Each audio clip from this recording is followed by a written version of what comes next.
Yo mga lods, mga sir, good afternoon. Rest day ko ngayon at meron na naman kaming laro at kalaban namin ang Team Inspiration ni Kuya Alex. So, eto, malapit na ako dito sa venue, sa may court at nandun na din sila. Siguro hindi pa tapos yung first game kaya kahit hindi tayo magmadali kasi ayan oh, may mga paparating pa mga lods, mga sir. So, paano yan? Papunta na kami doon mga idol. Palaban, kakampi pala. Ayan no. So paano yan? Ingat na lang sa game at good luck sa both teams. Yun. Yung mga lods, mga sir, nandito na ako sa court at ayan, kasama ko si Idol Bok. Yeah, seryoso ang puts. Hindi pa tapos ang first game, so mag-aantay pa tayo ilang minuto. And after nito ay kami naman mga lods, mga sir. At after ng first game ay dumiretso na kami sa court para mag-warm up kasamang aking mga kagrupo.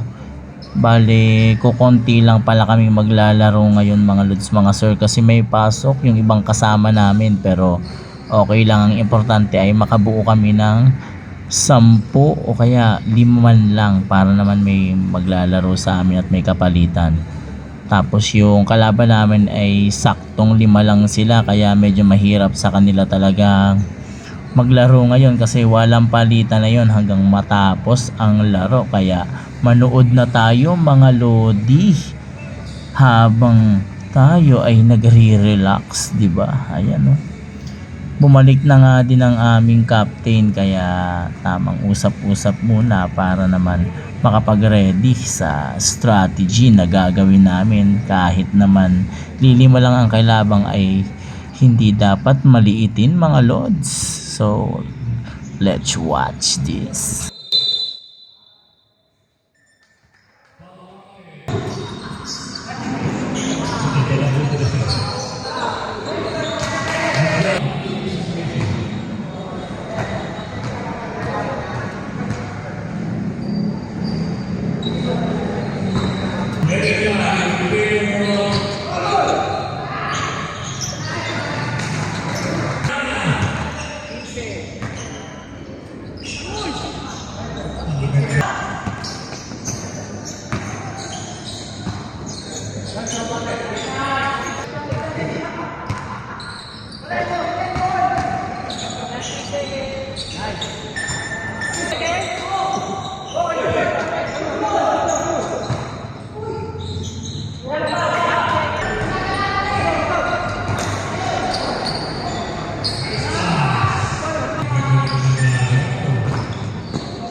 finally tapos na rin ang laro at tapos na din ang elimination round. Mag-aantay na lang kami para sa sked ng quarterfinals mga lods. Yo mga lods mga sir, so nanalo kami mga lods mga sir, ayan oh. So top 2 na kami mga lods. Nakachamba, naka-best player din mga lods mga sir kahit papaano. So sa Friday ang laban namin quarterfinals, kalaban namin ng Pioneers. So good luck sa both team and salamat sa Team Inspiration sa paglaro kasi last game na din naman ng bawat team. So ayan no, pauwi na kami mga lods mga sir. So kita-kits na lang sa quarterfinals. Idol! Yan oh! Yee! Congrats!